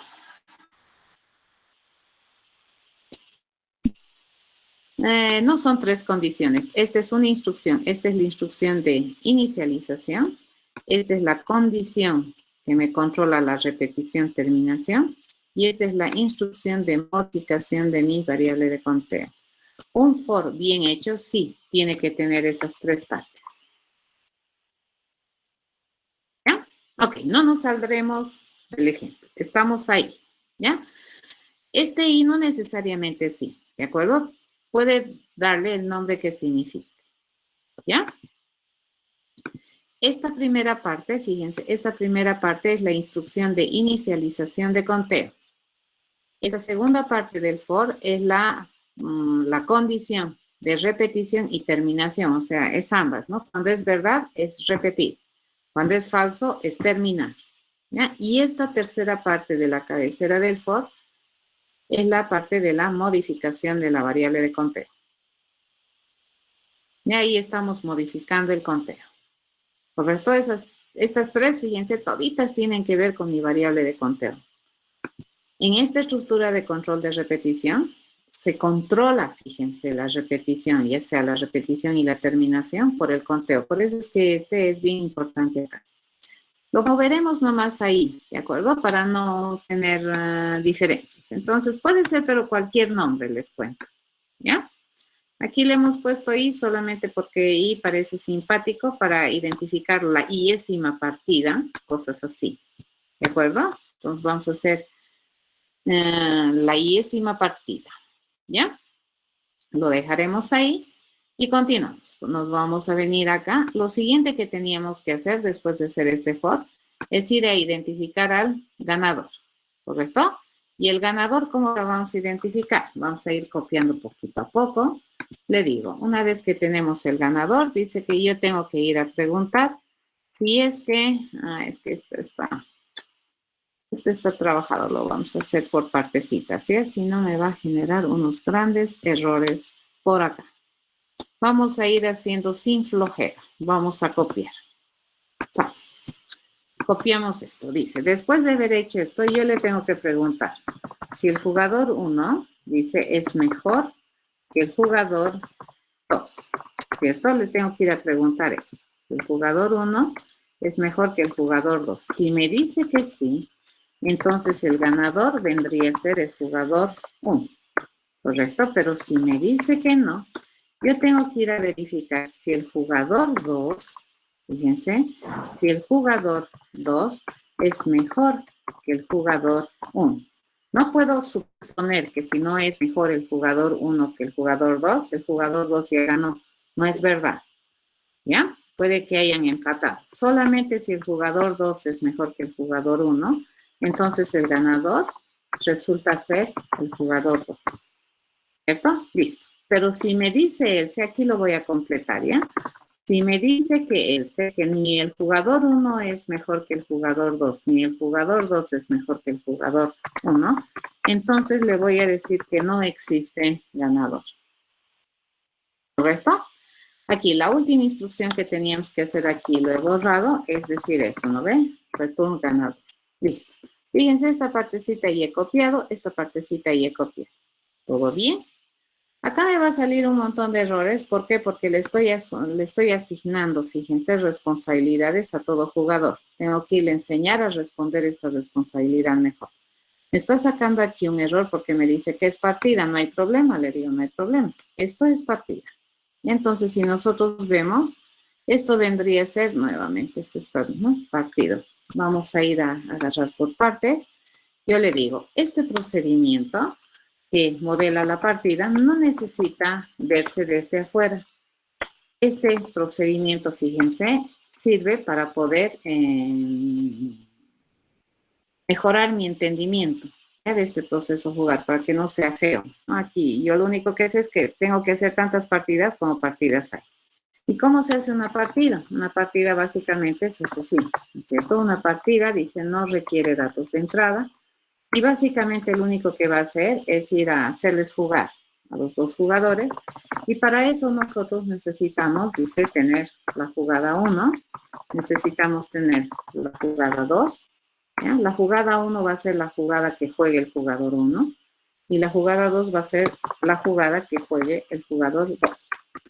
Entonces a mi jugador 1 le voy a decir piedra, papel, tijera, y él me da su jugada. Y a mi jugador 2 le voy a pedir que vaya a piedra, papel, tijera, le digo, y él me va a dar su jugada.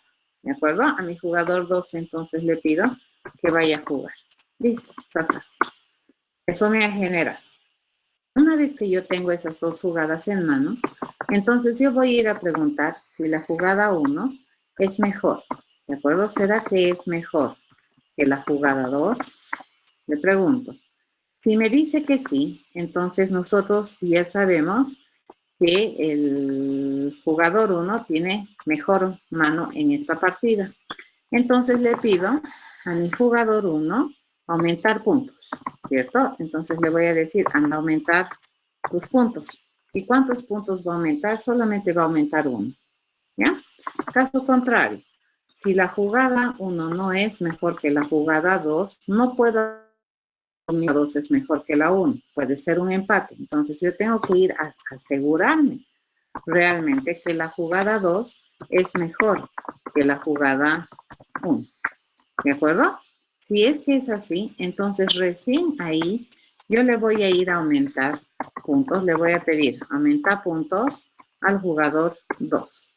Caso contrario, no hacemos nada, ¿no ves? Si la jugada 1 no es mejor que la 2, la jugada 2 no es mejor que la 1, entonces eso es un empate.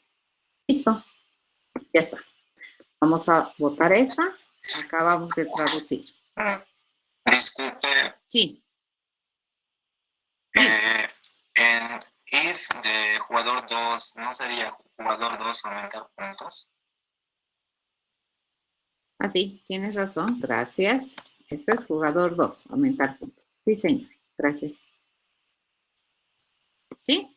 Ok.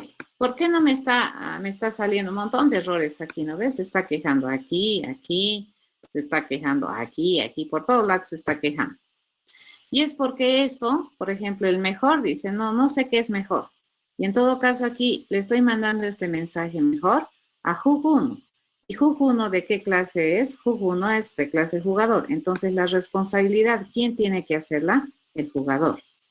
¿Ya? Entonces yo le digo, ¿qué tiene todo jugador? Ahora sí, nos pondremos a pensar Por lo que hemos estado viendo, todo jugador le podríamos decir, a ver, que tiene dos cosas. Ya le vamos a poner nombre, aunque nunca me han dicho, pero para hacerle bonito le vamos a poner nombre y le voy a decir que tiene un puntaje acumulado. Cuando nosotros construyamos un jugador, fíjense, un jugador por defecto, un jugador por defecto, básicamente, ¿qué es lo que va a tener? Lo que nosotros deberíamos pedirle es el nombre con el que se va a construir este jugador y definimos el atributo del nombre de este jugador con el parámetro nombre que me está llegando y le decimos que a tiempo de creación el puntaje de este jugador acumulado es 0. Hasta ahorita nada de puntitos a ganar. Dice, todo jugador debería saber responder a la pregunta, ¿es mejor? ¿Cierto? Aquí me están diciendo, mejor que otro jugador. Ok.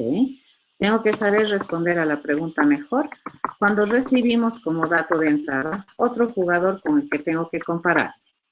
Entonces, ¿cómo vamos a decir que este jugador es mejor que este otro jugador? Básicamente, cuando el puntaje que tiene este jugador es mayor que el puntaje del otro jugador. ¿De acuerdo? Listo. Ya está. Así responde. Entonces, venimos aquí. Esto ya no me va a salir errores. Fíjense, este ya está, ya pasó ese ya pasó. ¿Dónde nomás tenemos ahora errores? Intentaremos compilar y aquí me va a salir, ¿cierto? Este jugar. Aquí ya pasó. ¿Sí? Este. ¿De acuerdo? Sí, tendríamos que decirle o directamente Gerson, aquí en el jugador, ahorita vamos a hacer. Fíjate, aquí le digo... aumentar puntos, ¿a quién le corresponde? Al jugador. Seguiremos haciendo el jugador. Depende, Gerson. Si tú dices, ¿no ve? Que por cada vez que tú le dices aumentar puntos, aquí deberías definir. Como no me dice nada, entonces yo automáticamente aquí estoy asumiendo que al puntaje yo le voy a aumentar 1. Pero si tú decides que cada vez le tienes que aumentar 2, entonces aquí le dices más igual 2. Ya está. ¿De acuerdo? Este sería. Fíjense, este es el procedimiento que me permite aumentar puntos a cada jugador. ¿Y cómo aumenta? Aumenta solamente un punto a su puntaje acumulado. ¿Ya? Lo siguiente que tenemos, dice, es esto. Dice, todo jugador, queremos compilar aquí, aquí me va a arruinar, ¿no? Todo jugador debería saber jugar. Ok, digo. Muy bien. Todo jugador, dice, debería saberme entregar una jugada cuando a mí me piden jugar. Entonces, cuando yo le digo piedra, papel, tijeras, él me debería responder una jugada. Mi promesa de respuesta, ¿qué cosa es? Es una jugada. Entonces, aquí te voy a responder la jugada. Y como este problema o este jueguito del piedra, papel, tijera es completamente aleatorio, entonces nosotros lo que vamos a hacer es hacer una jugada aleatoria. ¿Ya? Entonces, vamos a hacer una opción aleatoria y lo vamos a hacer a través del uso del random. Vamos a elegir una opción aleatoria y le vamos a decir que vamos a ir a calcular un valor aleatorio random que esté del 0 al 3, ¿de acuerdo? Porque son 3 opciones. Y dependiendo de esta opción, fíjense, dependiendo de esta opción, nosotros vamos a decidir qué jugada vamos a entregarle como respuesta. Le voy a decir, si la opción fuera 0, entonces que lo que me responda en la jugada, yo lo que voy a hacer, le voy a decir, a ver, mi jugada va a ser una nuevecita jugada que sea de clase, le voy a decir, vamos a tener una piedra, que sea así, piedra. Así. Y rompemos, ¿cierto? Aquí es el único lugar donde se acepta un break. ¿Ya? Pero si mi opción es aleatoria, me dice 1, entonces mi jugada la voy a construir con una jugada, fíjense, le voy a decir, vamos a tener una jugada que sea piedra, papel, ¿no? Papel. ¿Correcto? Esa jugada es un papel. Y le vamos a decir break. Y por último, si es 2, fíjense, o por defecto, porque no puede ser otro valor, debido a que estoy manejando esto como una aleatoriedad entre el 0 al 3 sin tocar el 3. Entonces, si no es 0, si no es 1, por defecto, ¿qué cosa es? Es 2, no le queda otra. ¿Correcto? Entonces, la jugada va a ser una nuevecita jugada que va a tener dentro de su descripción tijeras. ¿Ya? Tijeras. Listo, ya está. ¿Entiende?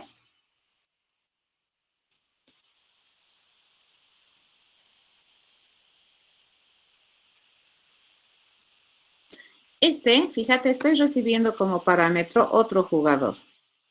¿Y cuando este jugador dice que es mejor que este otro? Cuando el puntaje de este jugador es mejor que el puntaje del otro jugador.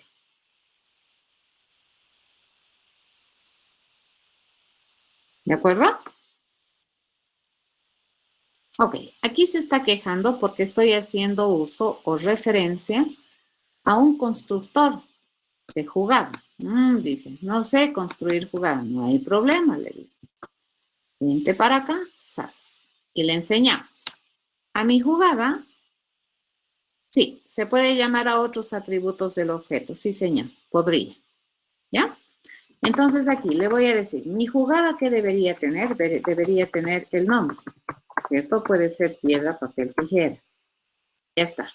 Entonces, cuando nosotros construimos un objeto de clase jugada, necesitamos obligatoriamente que me diga qué jugada estoy jugando, ¿cierto? El nombre, piedra, papel o tijera.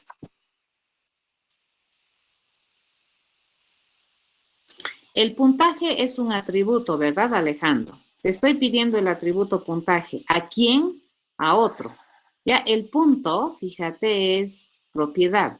Puntaje de quién, de otro. ¿Y otro qué cosa es? Es un jugador. Ok, el default, que acabo de hacer acá, es, a ver, si la opción es 0, juego piedra. Si la opción es 1, juego papel. Pero si no es 1 si no es 0 ni es 1, por defecto voy a jugar tijeras. ¿Se entiende?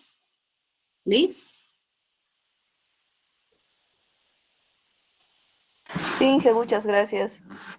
No, otro, fíjate, otro, Alvin, otro es un objeto.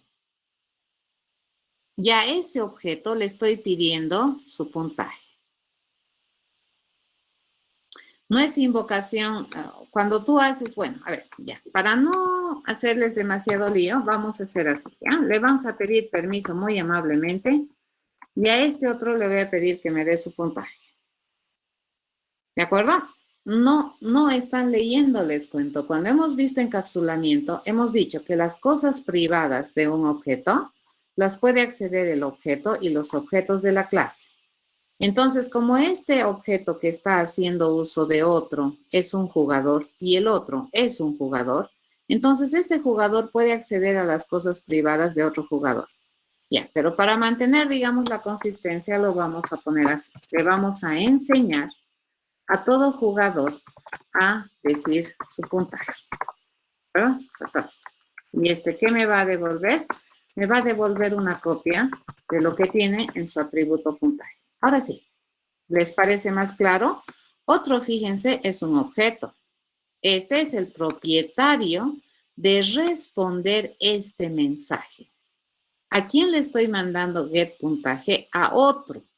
Ese me va a responder el mensaje. No hay llamada de atributo, hay acceso a atributo directamente. ¿Ya? En el último caso ya no, porque ya no hay más casos que revisar aquí. Ya, el break se pone porque si esto se hace verdadero, todito se ejecuta. El switch en terminología Javera no modela así tan bonito el condicional múltiple. Entonces, para que modele el condicional múltiple, necesitamos ponerle break. Les voy a explicar alguna otra oportunidad cómo funciona realmente internamente el switch. Ya, pero así, esta forma de hacer es un condicional múltiple.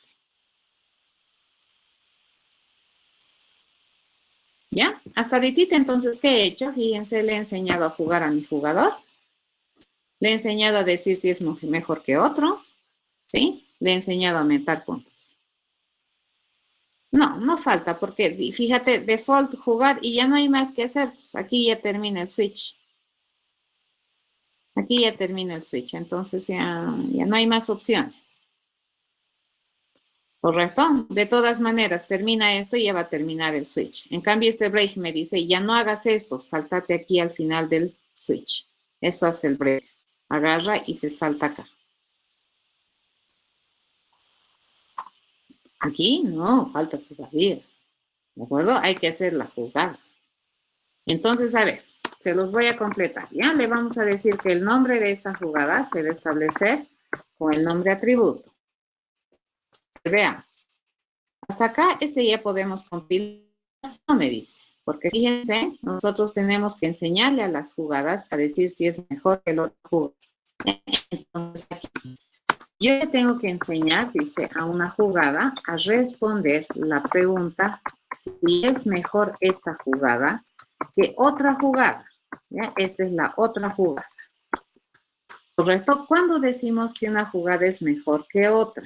A ver, va a depender de qué tipo de jugada es. ¿Ya? Entonces, aquí vamos a preguntar. Por ejemplo, variable de respuesta. Mi boolean es mejor. ¿Ya? Eso yo tengo que responder. Return es mejor. ¿Cuándo esta jugada es mejor que esta otra? ¿Quién me dice?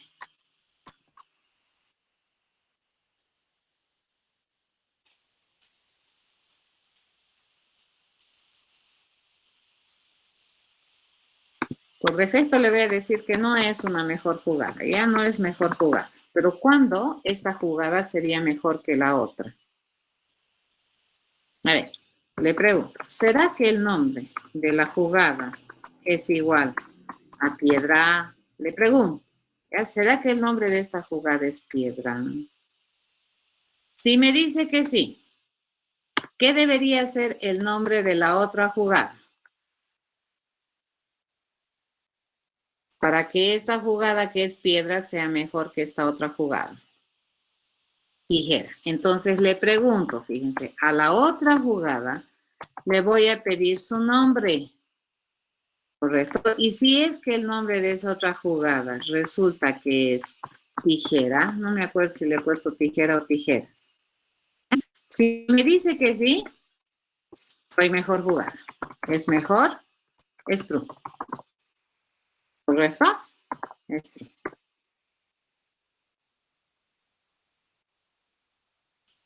¿Cierto? Pero si me dice que no, puede ser que me haya dicho que no porque el nombre de la jugada no sea piedra. Pero si el nombre de esta jugada, fíjense, si el nombre de esta jugada es igual a papel, ¿de acuerdo? Le digo si es igual a papel. Entonces, ¿qué nombre debería tener la otra jugada? La otra jugada le pregunto su nombre. ¿Qué debería ser el nombre de la otra jugada? Si esta jugada tiene nombre papel, entonces si la otra jugada, su nombre es piedra, entonces resulta que yo soy una mejor jugada que la otra. ¿Verdad? Entonces es mejor esto. ¿Cierto? Pero si resulta que el nombre de esta jugada no es piedra, no es papel, entonces lo único que le queda hacer es que sea tijera. ¿Cierto? Pero me voy a asegurar, fíjense, sí. El nombre de esta jugada, fíjense, es tijera. No me acuerdo si le he puesto tijera en sus singulares también con S, ¿no? Es la única palabra que conozco, igual paraguas, ¿no? No existe paraguas. Ok, tijera. ¿Y cuál debería ser el nombre de la otra jugada?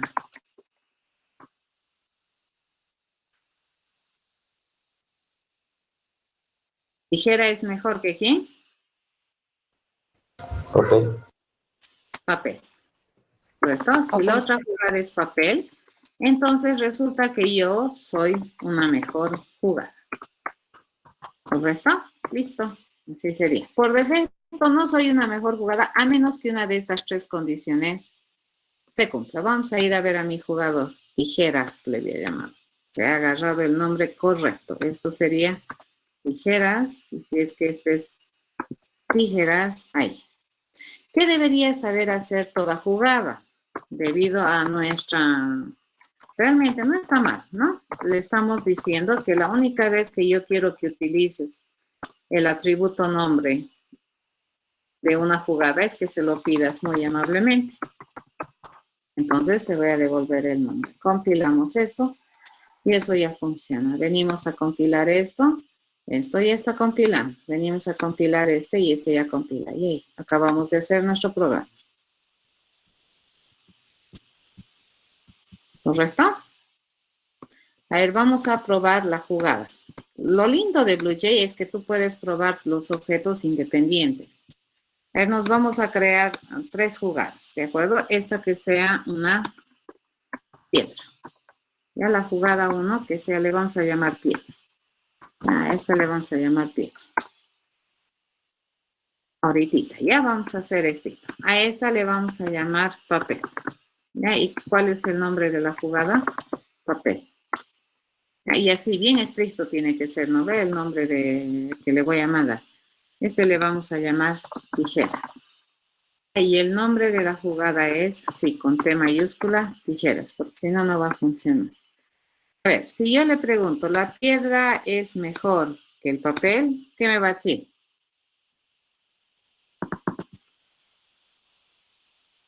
¿Esta piedra es mejor que este papel?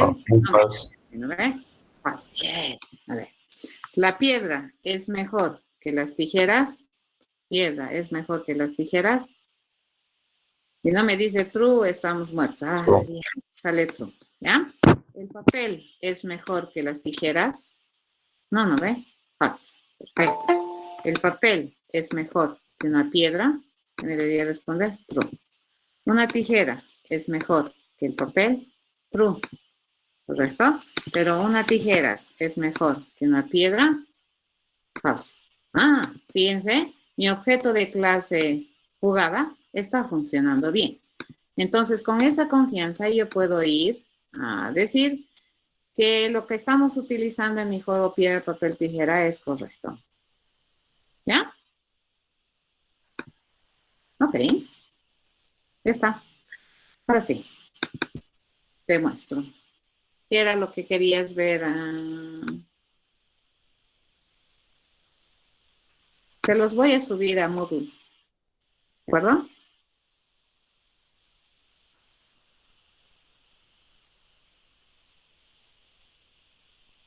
¿Está bien? Esto es lo que hemos hecho en la diapositiva. Todo esto hemos hecho en la diapositiva. Hemos razonado estos 2 métodos en la diapositiva. Ya, esto lo único que he hecho es completar, ¿no? Los atributos, constructor, ¿ya? Y he completado también las prestaciones de servicio que debería tener todo jugador. Fíjense, sabe dar su puntaje, sabe responder si es mejor que otro, sabe jugar y me genera una jugada aleatoria, ¿no ve? Piedra, papel, tijeras. Y toda jugada también aporta, ¿no ve? Toda jugada tiene que saber responder cuando esta jugada es mejor que otra. Ya, la jugada sabe cómo responder. ¿Sí? Eso. ¿Ya? Para poder, a ver, vamos a hacer una rapidito. Vamos a crearnos 2 jugadores. A uno le llamaremos que sea Luis. A la otra jugadora le llamaremos Ana y vamos a ver quién gana. ¿De acuerdo? Ana. ¿Ya? Y vamos a ir inspeccionando. ¿De acuerdo? Luis tiene 0 puntos, correcto. Ana tiene 0 puntos, pero va a pasar tan veloz que ni cuenta me voy a dar. A mi juego le voy a decir, a ver, que sea, ¿cuántas partidas? Le diremos que sea 5 partidas. Le vamos a mandar mi jugador 1 aquí, mi jugador 2 ahí. ¿Ya? Ok, tenemos este juego, fíjense. Este es el juego, tiene 5 partidas, jugador 1, jugador 2. El jugador 1 es este, el jugador 2 es este. Entonces a mi juego le voy a mandar a jugar. Le voy a pedir mi ganador y mira, hemos encontrado un ganador. ¿Quién debería ser el ganador? Ana. Fíjense, Ana le ha ganado 2 partidas. Luis no ha ganado ninguna. Mi ganador es Ana. Correcto. ¿De acuerdo? Listo. Así funciona. ¿Ya?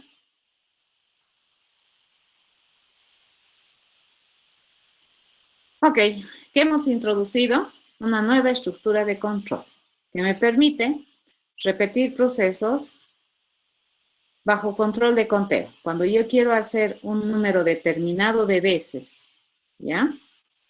la repetición de un proceso, entonces me voy a inclinar por utilizar esta estructura de control de repetición que se controla por conteo. Me imagino que sí. ¿Sí? De las 5 jugadas, 3 han debido jugar igual. ¿De acuerdo? Ok, hasta el día martes, jóvenes. Se los voy a dejar para que analicen. Guay, ¿qué estoy haciendo?